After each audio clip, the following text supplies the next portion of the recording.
Hello students, मेरा नाम विनीत पांडे और आप देख रहे हैं 2 पाई क्लासेस। बच्चों, क्लास 8 मैथमेटिक्स में डेटा हैंडलिंग को एनसीईआरटी एग्जाम्पलर से हम लोग सॉल्व कर रहे थे। अगर आपको एनसीईआरटी एग्जाम्पलर बुक के बारे में नहीं पता है तो गूगल पे टाइप करिए क्लास 8 एनसीईआरटी एग्जाम्पलर। तो आपको एनसीईआरटी एग्जाम्पलर का एक वेबसाइट मिल जाएगा गवर्नमेंट का, वहां से आप इस बुक को डाउनलोड कर सकते हो। प्रैक्टिस करने के लिए बुक बहुत अच्छी है। ठीक है बच्चों, तो इसके पहले एनसीईआरटी एग्जाम्पलर का एक पार्ट आ चुका है। आप हमारे चैनल पे विजिट कर लेंगे तो आपको एनसीईआरटी एग्जाम्पलर का डेटा हैंडलिंग का प्लेलिस्ट मिल जाएगा और भी चैप्टर्स का मिल जाएगा। ठीक है, और लास्ट वीडियो में हम क्वेश्चन नंबर 6 तक फिनिश कर चुके हैं। इस वीडियो में स्टार्ट करेंगे एग्जांपल नंबर 7 से। ओके स्टूडेंट्स, तो आइए स्टार्ट करते हैं। एग्जांपल नंबर 7 आपको बोलता है the fourth class interval for a grouped data whose first and second class interval are 10 to 15 and 15 to 20। तो बच्चों देखिए, कोई ग्रुप्ड फ्रीक्वेंसी डिस्ट्रीब्यूशन टेबल बनाई गई होगी तो उसमें कुछ क्लास इंटरवल आपको दे रखे हैं। 2 क्लास इंटरवल 10 to 15, नेक्स्ट वाला है 15 to 20। अब बताइए नेक्स्ट वाला, यहाँ पे 5 5 का गैप चल रहा है। क्लास साइज कितना है? 5 का है। देखिए 5 का गैप है, 10 से 15 के बीच में, 15 से 20 के बीच में 5 का गैप है। तो नेक्स्ट क्लास इंटरवल क्या हो जाएगा? 20 to 25। और नेक्स्ट क्लास इंटरवल क्या हो जाएगा? 25 to 30। ओके, अब देखिए ये हो गया फर्स्ट क्लास इंटरवल, ये सेकंड, ये थर्ड, ये फोर्थ। ठीक, तो ये वाला फोर्थ क्लास इंटरवल है आपका। और यही इन्होंने हमसे क्वेश्चन पूछा हुआ है कि the fourth class interval of the class of the for a group data उस फर्स्ट एंड सेकंड, फर्स्ट और सेकंड क्लास इंटरवल आपको दे रखा था, उसकी हेल्प से मैंने थर्ड वाला बनाया, नेक्स्ट फोर्थ वाला बनाया, और आपको इन्होंने फोर्थ वाला पूछा हुआ है। तो फोर्थ वाला क्लास इंटरवल क्या है बच्चों? यहाँ पर 25 to 30, जिसमें कि ये 25 क्या आपका लोअर लिमिट है। ठीक, इसको हम बोलते हैं लोअर लिमिट। ओके स्टूडेंट्स, ये माइनस नहीं लगा हुआ है, ठीक है ना। 25 टू पढ़ते हैं इसको, TO2, 25 to 30। और ये क्या हो गया आपका? Upper limit. ये क्या हो गया आपका? Upper limit. ओके स्टूडेंट्स, तो इस तरीके से, ठीक है ना। चलिए नोट कर लीजिए। नाउ स्टूडेंट्स, एग्जांपल नंबर 8 को लेते हैं। कह रहा है in the class interval 252 to 275 250 is known as. अब बच्चों देखो, ये कोई क्लास इंटरवल दे रखा है आपको, 250 to 275। सभी लोगों को पता है कि जो स्टार्टिंग में नंबर लिखा होता है इसको हम बोलते हैं लोअर लिमिट। ठीक, lower limit.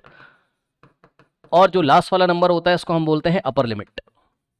Upper limit. Okay students, तो इन्होंने यही क्वेश्चन पूछा है कि इस क्लास इंटरवल में 250 को क्या बोलोगे? तो 250 को हम लोअर लिमिट बोलेंगे। तो यहां फिल इन द ब्लैंक्स में हम क्या लिख देंगे? 250 is known as lower limit. Okay students, note कर लीजिए। नाउ स्टूडेंट्स, एग्जांपल नंबर 9 देखिए। The number of times a particular observation occurs in the given data is called it's.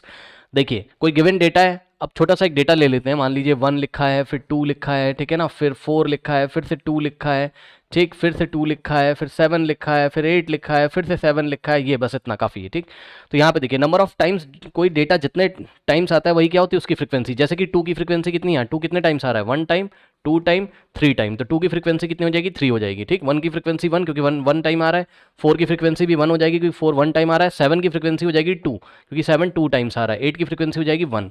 बस यही क्वेश्चन हमसे पूछ रहे हैं कि the number of times a particular observation occurs in the given data. किसी given data में, ये डेटा आपको गिवन है, इसमें ये सारी ऑब्जर्वेशन से कोई भी ऑब्जर्वेशन कितने टाइम आती है, यही क्या होती है उसकी फ्रीक्वेंसी। जैसे कि 2 की फ्रीक्वेंसी 3, 7 की फ्रीक्वेंसी 2। ठीक, तो the number of times a particular observation occur in the given data is called it's frequency. तो यहां पे हम क्या फिल करेंगे? Frequency. Okay students, so note कर लीजिए। नाउ स्टूडेंट्स, नेक्स्ट क्वेश्चन लेते हैं। एग्जांपल नंबर 10 to 12 हमको ट्रू एंड फॉल्स बताना है। Example number 10, the central angle of the sectors in a pie chart will be fraction of 360। अब देखिए pie chart आपने पढ़ रखा है बच्चों, ठीक है। इसमें क्या होता था? एक सर्कल होता था इस तरीके से, और सर्कल के सेंटर पे जो टोटल एंगल बनता है यहां से यहां तक, टोटल एंगल होता है 360 डिग्री। ठीक, और पाई चार्ट में हम सेक्टर्स बनाते थे। याद है आपको? सेक्टर को बनाने के लिए कौन जिम्मेदार होता है? 2 रेडियाई, यानी कि 2 रेडियस और 1 आर्क। ठीक, तो ये देखिए सेंटर है, ये रही इसकी 2 रेडियस और ये रही 1 आर्क। ठीक है, तो ये हो गया सेक्टर, ये हो गया सेक्टर। अब इस सेक्टर का कुछ ना कुछ एंगल होगा, लेट अस से 60 डिग्री है।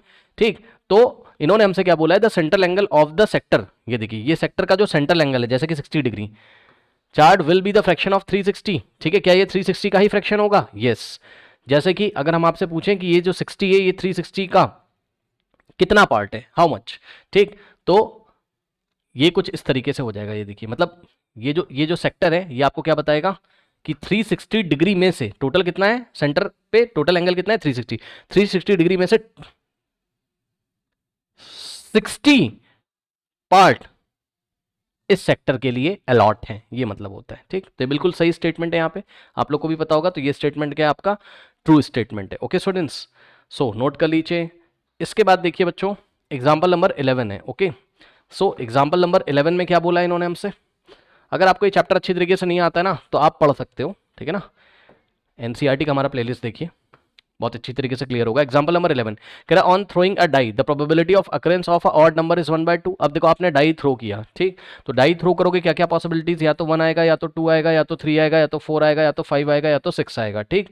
और इन्होंने हमसे क्या कह रहा है, इन्होंने हमसे बोला है find the probability of the occurrence of the odd number, ठीक है, ऑड नंबर के आने की क्या प्रोबेबिलिटी है। So probability of getting odd number, probability of getting odd number. अब आप चेक कर लो बच्चों, जब भी आप कोई डाई थ्रो करोगे, डाई मतलब जिससे आप लूडो खेलते हो ना, उसमें टोटल 6 आउटकम होते हैं, तो 1 आएगा, तो 2 आएगा, तो 3 आएगा, तो 4 आएगा, तो 5 आएगा, तो 6 आएगा, ठीक।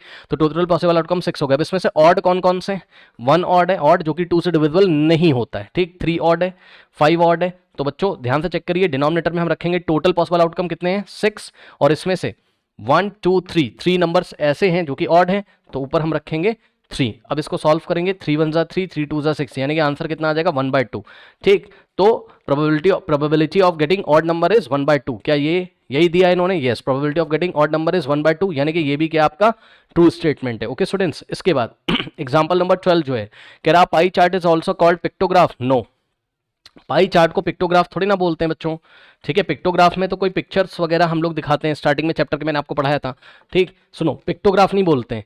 पाई चार्ट का दूसरा नाम क्या होता है, लिख देता हूं मैं। पाई चार्ट का दूसरा नाम होता है, जो सर्कल ऐसा करके आप बनाते हो है ना, डिफरेंट सेक्टर्स बनाते हो आप, देखा होगा आपने एनसीईआरटी में। पाई चार्ट का दूसरा नाम है, पाई चार्ट बोलो या सर्कल ग्राफ बोलो, पिक्टोग्राफ नहीं बोल सकते हो। पाई चार्ट या फिर सर्कल ग्राफ सेम चीज होती है, पिक्टोग्राफ तो अलग चीज है, ठीक।